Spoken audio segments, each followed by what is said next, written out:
predicador le llegó el día de presentar su sermón frente a una iglesia.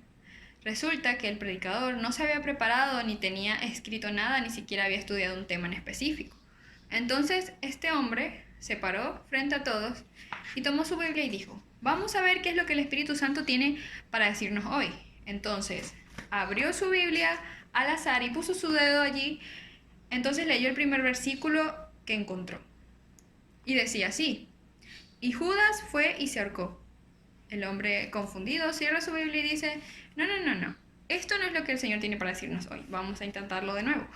Entonces vuelve y abre su Biblia, entonces señala con su dedo y lo primero que encuentra dice así: ve tú y haz lo mismo. Muchas veces cometemos el error de tomar la Biblia muy a la ligera. Muchas veces no la estudiamos como deberíamos o la leemos y ni siquiera nos dedicamos a reflexionar en el significado que tiene cada una de sus palabras. La Escritura o la Biblia es el mensaje que Dios dejó para nosotros. Es la guía que nos permite vivir de acuerdo a lo que Dios le agrada. Él la ha dejado para que nosotros podamos guiarnos y hacer lo que es correcto. Muchos creyentes cometen el error de aplicar a la Biblia o añadir a la Biblia diferentes ideas o conceptos que ella de verdad no enseña. Este es el riesgo que corremos al no estudiarla como deberíamos, al no darle la importancia que verdaderamente tiene. Y algo muy necesario para no cometer estos errores es el principio de contexto. Todo creyente debería conocer y tener claro qué es el principio de contexto.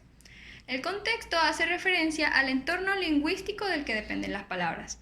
Es decir, el contexto es la secuencia del discurso del autor que le da significado a las palabras o que nos permite entender cuál es el mensaje de un texto en específico. Para poder conocer el contexto, tenemos que leer los pasajes anteriores y posteriores a un texto. Esto se conoce como el contexto inmediato.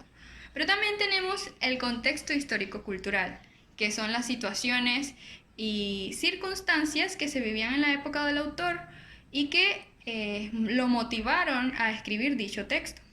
Para descubrir el contexto histórico-cultural debemos hacernos diferentes preguntas, como ¿quién escribió esto? ¿Para quién lo escribió? ¿Por qué lo escribió? ¿Y cuándo lo escribió?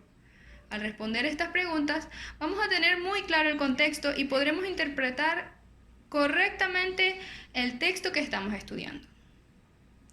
A ver, con una sola pieza de un rompecabezas no podemos descifrar una imagen.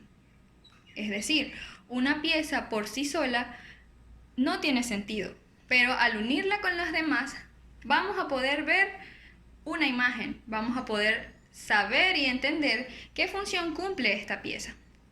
Asimismo, funciona este principio de contexto. Al tener un texto solo, no vamos a ver todo con claridad, pero al unir este texto con su contexto, con las condiciones históricas, con los temas tratados anteriormente y lo que viene diciendo después el autor, vamos a poder interpretar correctamente las escrituras y vamos a tener luz y vamos a poder extraer el significado correcto de cada texto.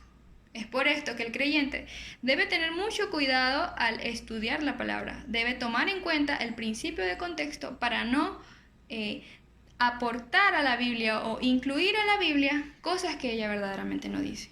Entonces, es muy importante que todo creyente tenga cierto dominio acerca del principio de contexto o que conozca este principio para que sepa cómo manejar las escrituras y cómo extraer el mensaje que Dios verdaderamente tiene para él.